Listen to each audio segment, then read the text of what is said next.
Welcome to M&G Agency Life, your regular dose of creativity, insights, and all things Mearns and Gill. Join us on this whirlwind journey through the world of marketing, design, and digital. We'll also talk brand, events, media, and lots more. Like what happens behind the scenes? Yeah, and the latest industry trends, we've got you covered. So get ready to dive into the world of agency. Right, shall we do this? Oh, heck yes. Hello, wow. Welcome to episode 11 of M&G Agency Life. It is the grand finale. It is indeed the grand finale. Aimee, I feel a little bit emotional. I know, it's been a whirlwind journey, hasn't it? It's been a roller coaster. M&G Agency Life. Yeah. It's been fantastic. The format today will be a little bit of a different one. We want to have a bit of fun. We're going to reflect on some of our best bits. Yeah. And then we'll get to the big Q&A. We've been asking you, our listeners, to message in with your questions. We've got some good ones. Yeah. We'll get to them later. Aimee, who have we got today joining us? We have Mike Wilson, our MD. Hello, Mike. Welcome back. Hello, guys. How are you doing? Hi, Mike. Wait a minute. You got this last time, so got to do it again. You can keep that coming. That's good. I like that. Get used to that. Nobody cheers me like that, other than on the podcast. Well, look. We'll do it again. There we go. We haven't seen you since well, we've seen you, but you've not been in the podcast room since episode 1. Have you enjoyed it?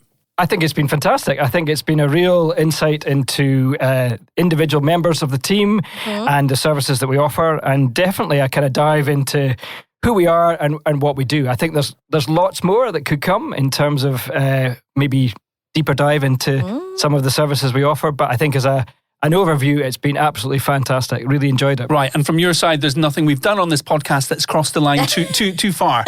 I'm not sure how to answer that, because if I say there is, you'll all ask me what, and then if I say there isn't, you'll think you're not pushing it far enough. So the balance is about right, Pete. And Aimee, let's put it like that. Okay. Let's take it. Let's leave it at that then. Right, moving on to our other guest who's back in the podcast room. It's Sarah, everybody. Hello, Sarah. Hi, Pete. Wait, Hi, you better Aimee. get one too. Thank you. So, Sarah, thank you for coming back and, being a part of the podcast. You've joined us for the grand finale. Now, I can think of, maybe 3 reasons that you wanted to be in on this one. Either to give me into trouble about the dishes again, but I've done the dishes this morning. Oh, I saw Good that. boy. Well done. Well done. Thank you. Or you either wanted to talk about your running, or you maybe just want to make sure we answer all these questions correctly, because you are the PR guru of M&G. Thank you, Pete. All of the above. All of the above. Well, it is great to have you back. You've been on a couple of episodes. How's it been for you?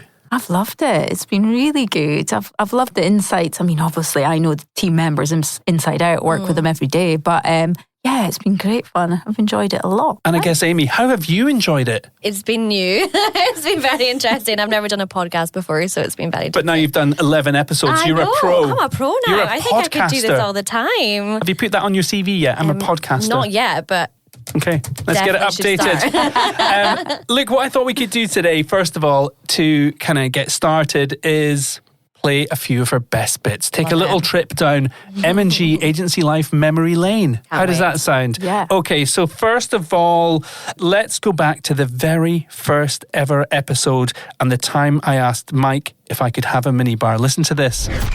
Let's do that. Phase 2. I mean, I'm thinking it's going to put our clients at ease when they Yeah. come into the M&G podcast room. With non-alcoholic beer, presumably. Yeah, of course. working. Right, well, I will put that request in at a later date, and we'll see if that gets approved. I think it's a good idea. Yeah, just a good You want start. one of these globes with the drinks inside that Alan Carr used to do. I think you're on board with this. Yeah. I think you're on board. That was a classic from episode 1. Mike, the minibar, phase 2. Yeah, I still stand by phase 2. We need to define what phase 2 is, but we can maybe come back to that later, Pete. Yeah, I think so. Sarah, what's your thoughts on a minibar? What do you mean? What are my I mean, thoughts? you love a red wine. You'd maybe like a wine bar in the I feel podcast like it's room. a work essential. Yeah. Not a nice to have. Essential. And here's another classic. Have a listen to this. There's a cheesy proverb that I want to throw out there, if that's okay. So let me see if I can remember this. Is it, tell me a truth, I will believe. Tell me a fact and I will learn, but tell me a story and it will live in my heart forever. Oh, that's so true. And I think that can go across everything from your entertainment podcasts to also your business podcasts, because people really will remember the podcasts that have a little bit of a story behind them. No, what? That's actually funny. That's relevant to almost everything we do here at Mearns and Gill. Not to like bring it back to that, but like everything is about a story. Bringing people on that journey with you. Yeah, and those cheesy proverbs became a bit of a thing during this podcast. Look, I like a quote. You do. I think they're pretty good. Any thoughts on that, Mike, Sarah? I think it seemed like there was a cheesy quote on every podcast. There was. I think Isla's hit the nail on the head. So obviously we're all storytellers, content creators. So yeah, I really enjoyed that comment and that quote. Well, thank you very much, Sarah. And mantra. I'm glad someone liked that. And storytelling is such an important part, and it does flow through everything we do, as Isla rightfully said. Okay, and what about this one? This is a real funny moment, and it's about that time where there was almost a fight in the podcast room. Why do designers hate Comic Sans? I'm one of the few designers. Do not finish that sentence. I think Comic Sans, when used correctly, is a good font. I think it's because... I feel like there's a tide turning to this and I'm not on board with it at all. No, because the issue was it was on like fire exit signs, which was wrong. But if it was actually in a comic book, you'd be like, oh yeah, that's completely normal. Okay. You have got a point there. Fair point. It's the context, isn't it? Yeah, the context is important. So moving on from fonts, I feel we need to get off the topic. There's going to be a fight.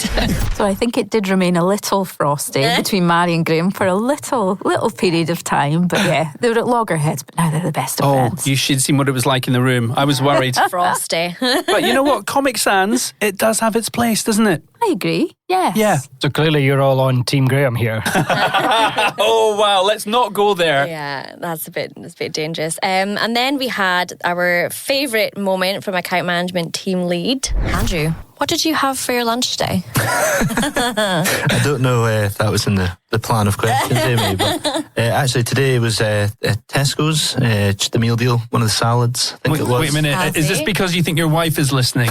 You're kidding on that you're eating healthy food? Well, that maybe is the case. It was a Dolphin fish and chip shop. You initiated a lot of the crew today going to get fish and chips for lunch. You did. I am a bad influence. And Andrew, what did you have for lunch yesterday? So I'm actually disappointed, Pete. I thought it's the grand finale. Surely we'd have some Dalton fish and chips here to enjoy. That would be nice. You know what, Mike? I thought you've got to have that balanced diet. Well, it's a little before lunchtime, so maybe that's Mike. Are you offering a Friday treat? Friday treat for just me or for the whole team? What I love about that clip we just heard, though, was Andrew was very, very shy and nervous and trying to play it like he's a healthy eater because he was worried what his wife might think. So, hello, Mrs. Spence, if you're listening. I'm sure she is. She better be. Right, I think we'll do one more of these clips from the past, and this one, Favourite. we just got to listen to it. Here we go. On Street, Regent Street, why not pop her in a shopping destination with a real life goat? Wow, I mean, this has got... What? This sounds like this is going to go wild. How did it go? It was interesting. So I think it's probably the first time in the history of the world that a goat received a parking ticket. And what was the connection like between the goat and the influencer? Did they get on? Actually really good, and they did. Wow. That's extreme. Sarah, that classic moment with a goat. The classic goat on the street moment. Is that not in everyone's life? People still talk about it. Is it true they call you Goat Girl after that? Well, I hope not. Not to your face. Yeah, exactly. Maybe behind my back, Pete. I still think there is scope for us to find a way to use a goat in a PR stunt. For sure. They always say never work with animals and children. Yeah. And unfortunately I've had to do both. So we are currently looking for a ginger cat. Oh, yes, of course so we are. Ginger cat? Yes. What's that? That is for a TV advert that we're working on. Oh, right. Yeah. So hard to find a ginger cat, though, it seems. Okay. So Sarah will be doing her animal whispering for the cat that she managed to do with the goat. Don't make me make a cat noise. I'm not going to do I wonder that. if there's an animal agency where you can actually search for a ginger cat with acting experience. Yeah, there is. Actors. Yeah. Love it. There we have it. That was a nice little trip down memory lane of M&G Agency Life. I got to say, we've had some fun times on this podcast. Yeah, some great memories there during our podcast.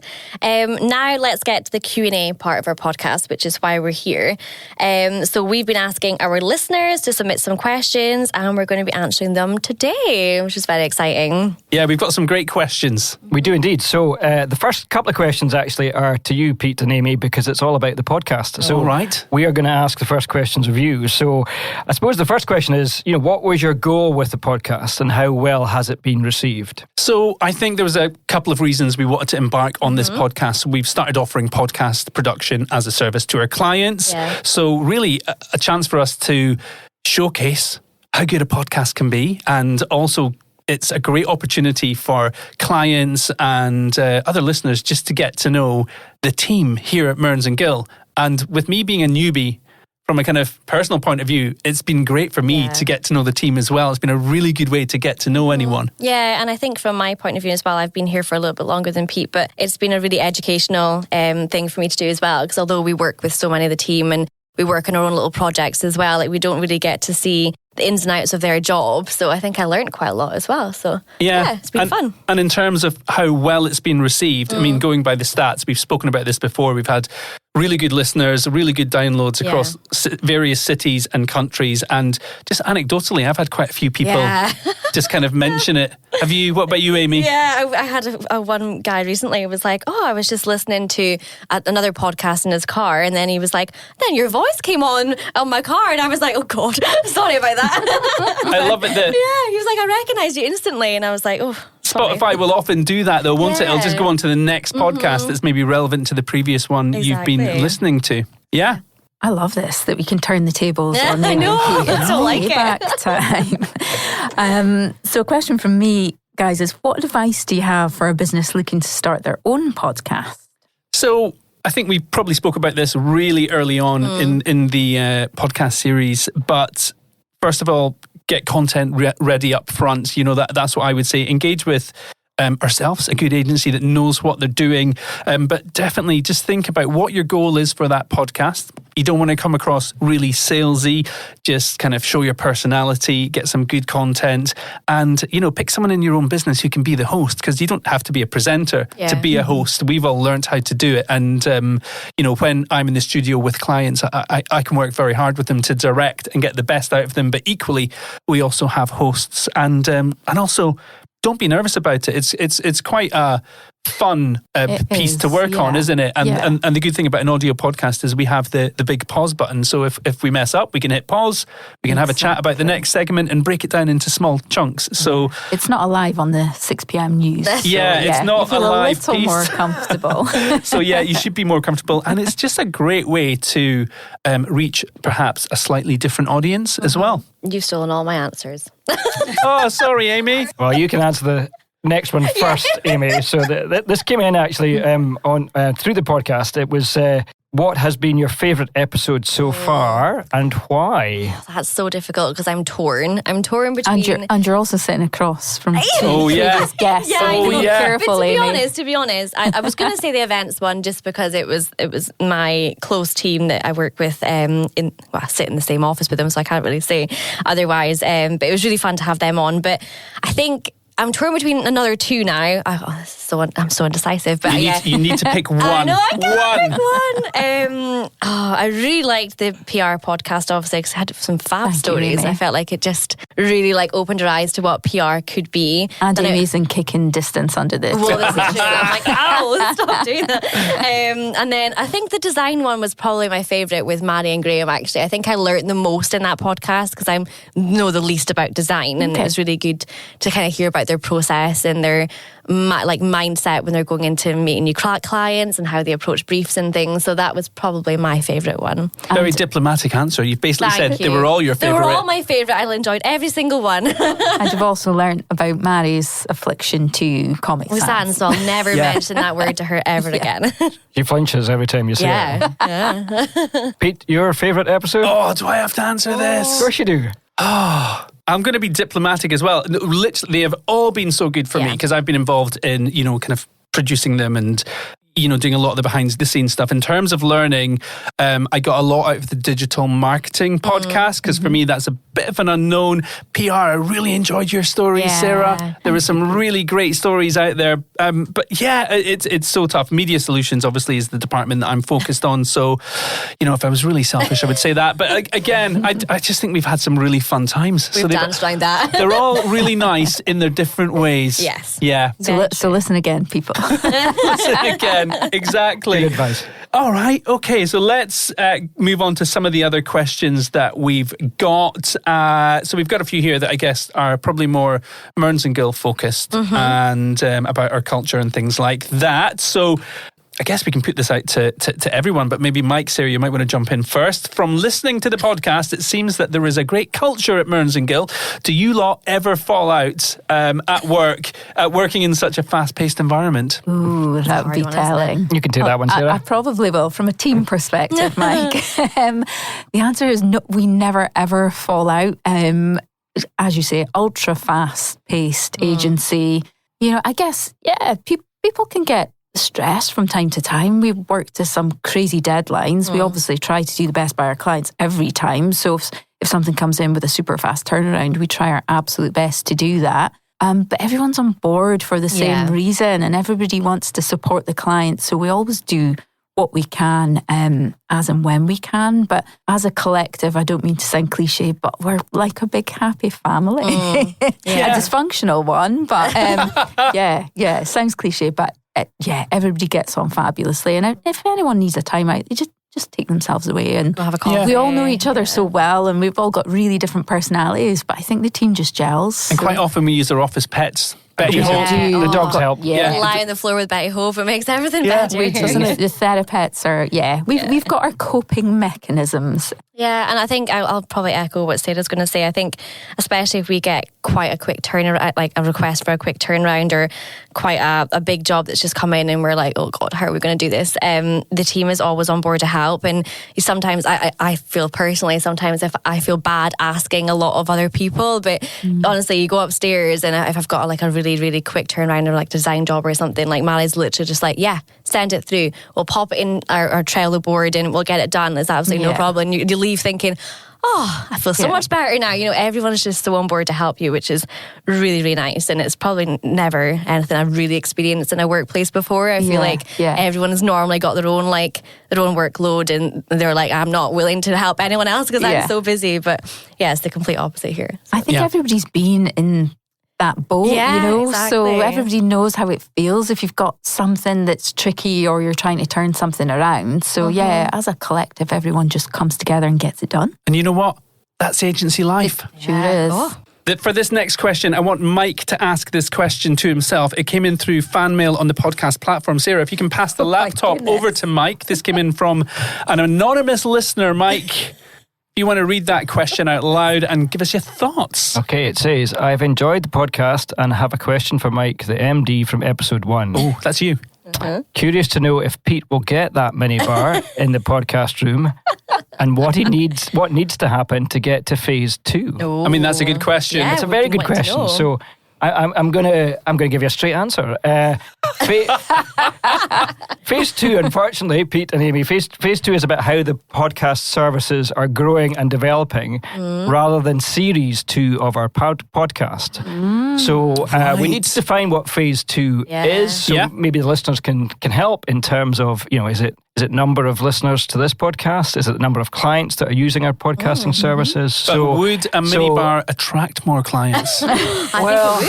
I don't know. Appealing. I don't know. I'm not sure if that's the right incentive. So, but I have actually. I was going to say as a little thank you to kind of start you on your way to a minibar. All right. I do have a little gift for each of you. Wow. A gift? This is what you came in there. I did see This is why I came on quite the What heavy. have we got in this box? So we have clink, clink. a bottle of beer for Pete. Oh, thank you. And a bottle of Prosecco for Aimee Moretti. But just to make it a proper minibar, I've got some nuts and some stay here all day. Some crisps. Snacks. Amazing. So that's your start. Right. So that's a little incentive towards, what might be possible as a full globe mini bar in the future. It's a little tease to what might become. I love it. Thank you so much, Mike. You're welcome. Okay, can I open the Prosecco now, or is it not the right time? No. I think it's always the right time. I think so.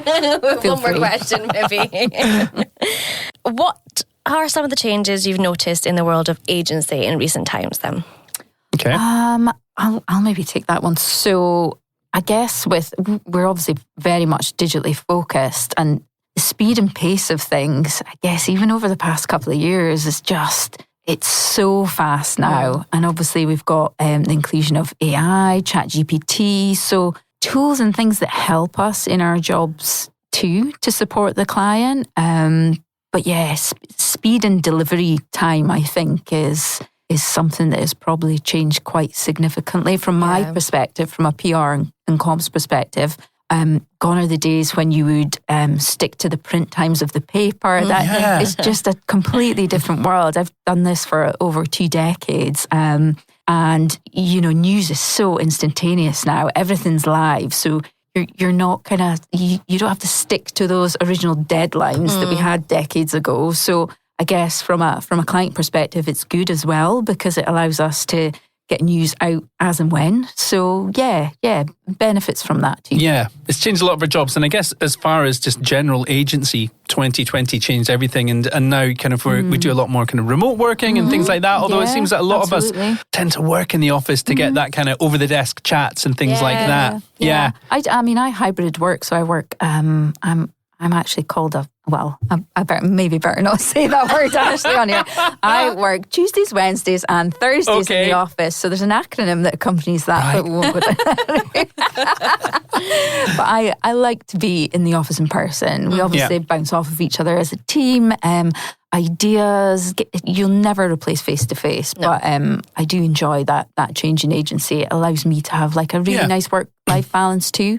Which I really appreciate. So the hybrid working is a positive change, I think, for me. I think it's also important that as an agency you keep up to date, and I think that's something we are very on in terms of making sure that you want to be that extra service to your client. So clients don't necessarily understand all the ins and outs of digital, and I think the podcasting is a good example of where we're continuing to have experts in disciplines that we can provide to our clients. And one of the exciting things about being an agency is being able to keep yourself up to date with current trends and making sure you're at that forefront of, and that's certainly something we deliver with from a Merns Go point of view. So that makes it exciting for us as well, that we can be at that cutting edge of what's coming next. Yeah, and I guess being an account manager, just working in agency, you're always learning, aren't you? Because you can be in agency for 10 years. I think I've been in various agencies for about 10 years or so now. But there will always be a project that you encounter that's like, oh, that's new to me. Yeah. And then you go and find out, and then I guess that's how you all build your experience. But it's quite a fun space to be in terms of, trying to keep up to date with everything that's happening. I was talking last night to the web guys about digital installations, which is a whole new thing which we have to get into, and from an event experience point of view, but also from a client point of view, and that's again coming soon. So that's a really interesting thing to be looking at. Exciting times. So there's lots of new and exciting things happening all the time, which is great. So I've got the next question, which I think is for you, Sarah. This is from somebody who says, I'm studying comms and I'm interested to hear what some of the biggest challenges are in the world of PR. Interesting. So I guess there are 2 responses to this. So if someone's currently studying comms and are looking to get into the world of PR, which is a challenge in itself, I guess I just have to reiterate, it's such a competitive market. I think there's this glamorized, as I've said in my podcast, episode 7, if no one else has listened to that. Nice little plug. Yeah. There's such a glamorized view of PR and comms, and it can come with that. It absolutely can. But super competitive market to get into. There are a lot of graduates who really want to. So I think just make yourself stand out. You obviously have your traditional CV that everyone submits, but we've had everything from people recording video content to send in so we can see people face to face before they come in for an interview. just think out the box and do something to stand out from your competition if you're trying to get into the world of comms. And also think work experience. That should never underrate how good that is. For myself, when I went into agency in London, I started as a work experience, and I was given a full-time job off the back of that. So hands-on learning, absolutely. When you're in agency, you'll get a real quick feel if you want to remain in that world, because it's not for everyone. So I think going in as a work experience, gaining the right mindset, tools, understanding of that world, that would definitely help in terms of challenges getting into PR. And what would be the entry level kind of role? So after work experience, I think I was taken on as like a junior account manager, Pete. Okay. So just everyone has to start somewhere, don't they? And it's terrible. You never say starting at the bottom, because junior account managers come in with some fantastic new mindsets, ideas. Yeah. They definitely give me a run for my money, that's for sure. Okay, right. That's really useful, Sarah. And this next one is for you, Aimee. It was a listener through our podcast platform. I love the dynamic with the events team. Yeah. And I wonder how you all manage work-life balance when you're working in a busy events team like yours. I mean, as you mentioned, we are quite busy. We have families, dogs, everything to kind of manage in between, events are not just your 9 to 5. They're long days, early starts, late nights, sometimes weekends. So we do kind of have to try and get a balance somewhere, and it can be challenging. But we are a really big team here in the events team, and also wider in M&G, and we all kind of work together to make sure that we're all supporting each other. So if one of our team is working all day at an event, and they're in really early morning, someone might take over kind of halfway through the day to kind of get them let them have an earlier finish, or even the next day. We do get time back from events if we're working kind of way out with our normal working hours. So it's good to kind of get that time back just after the event, because that's when you need it the most. You wake up the next day after working really, really long day at an event, and the last thing you want to do is log on and work, and that's where your team kind of kicks in. It's just kind of keeping on top of things, planning far in advance, knowing kind of what you need to do, when, and then relying on your team as well. Everyone's willing to help you when you're busy. So you have your dog, and then you can take your dog to the office, but I imagine you can't really take your dog along to an event with you. It's a black tie event. I have 2 dogs, which makes it double trouble. No, they're a bit wild. They go to daycare, so I'm quite lucky in terms of they can do that. But it's just a juggle, isn't it? And with families and things like that, you just have to think far in advance, but we make it work. Yeah, so planning is essential. So this is a fun question. What's your dream brand to work with? I think we'll open that up to the floor, because everybody's probably got an idea of what that is. So feel free. Who wants to go first? Go on, Aimee. Okay, I'll go first. I don't know if I've mentioned, but I have 2 dogs. I've mentioned throughout this podcast a couple of times. I know. I'm a major dog lover, so I would definitely want to work with a dog kind of pet brand. Nice. I'm not going to go with the traditional pets, the home type one. There is a brand that I buy quite a lot of things for, personalised things for my dogs, personalised bowls and everything in between. Crusted, everything in between. They're called Yappy, and their marketing already is really, really fun. You get emails in your inbox, and it's hi Travis, that's one of my dogs. Oh, right. Hi Travis, and it's treat your mum on Mother's Day. It's all the Mother's Day gifts. It's so cool. They did really good personalised marketing. You can create profiles for your dogs. It's absolutely wild. But I'd love to work with them. I think it'd be very fun. Love it. Nice. Not Amy's dazzling dogs. No, your dream business. I've that just now because I think it's just quite a lot of work. Yeah. And I can barely group my own dogs. Never mind anyone else's.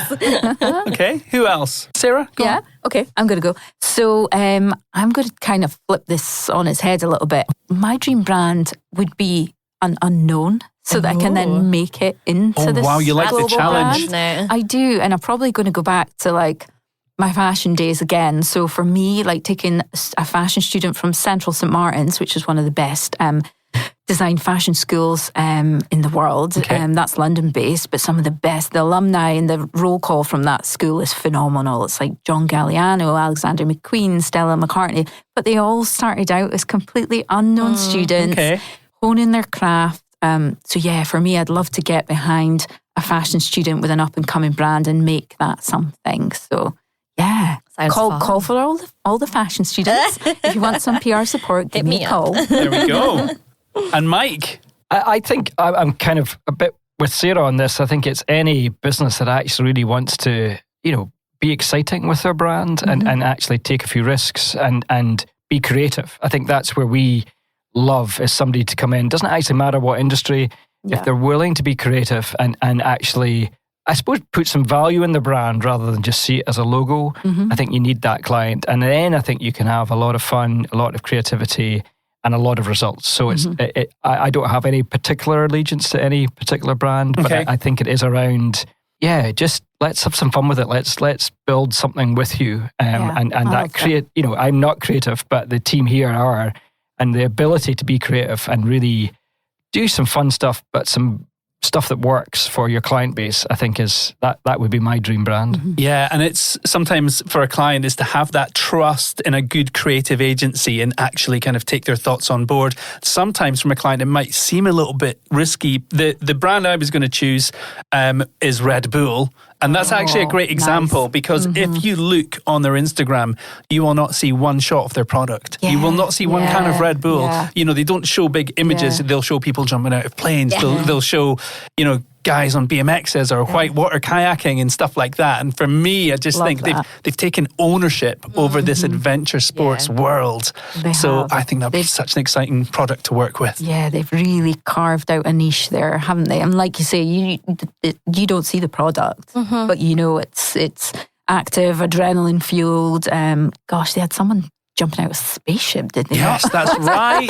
Yes. Yeah, Felix Baumgartner. Yeah, that's his name. I remember watching that live and just being in awe. That's a pretty cool PR stunt. I know. Having your brand on a spaceship, watching a man jump out of it. That was a really good question. I think, Mike, you've got one last one to wrap up the Q&A. I have the final killer question, which is, I suppose, for you, Pete and Aimee, is will there be a series 2 of M&G Agency Life? And what might we expect from it? Well, Aimee, would you be up for doing a second series, first of all? I'm not sure. Be careful how you answer. She maybe needs to lie down in the dark corner for a little break. Once you've had your Prosecco, you'll be fine. Yeah, exactly. No, I would love it. Absolutely love it. I think it's nice to do a podcast in a series. I think we've had a really good first series. We've covered a lot of variety. There's not been too much repetition in terms of our services and things like that we've covered.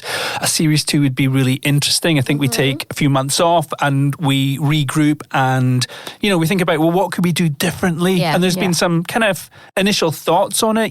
Do we kind of talk to inspirational leaders within all our services or things like that?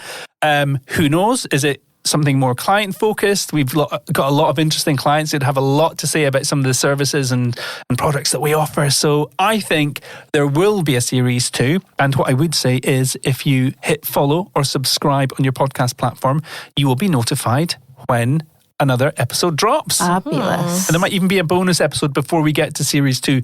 You never know. So series 2 possibly going to happen. That is probably a really nice point to wrap up on what's been a fantastic series 1 and a great episode as well. Yeah, it's been so good. I think firstly we need to say a huge thank you to our listeners who has downloaded and listened to our podcast. We really, really appreciate it. Yeah, absolutely. And I guess a big thanks to all the team here at Mearns & Gill who've joined us and been a part of this podcast series. Thank you to Mike and Sarah for joining us today in this last episode. You are so welcome. Thank you to you both. You've done a stellar job. Well, that's very, very, guys. Very kind of you. As always, if you'd like to know more about anything we've spoken about on this incredible first series of M&G Agency Life, please do keep in touch and you can drop us a line. Yep, and you can find us on Instagram at Mearns Gill. You can also find Mearns Gill on Facebook, LinkedIn or online. And don't forget, if you do hit subscribe or follow, you'll be notified when the next series drops. You never know, we might still have a bonus episode before we get to series 2. So that's it. That is a wrap from series 1 of M&G Agency Life. From all of us here at Mearns & Gill, a massive thanks again for listening and we'll catch you next time. See ya. See ya. Bye.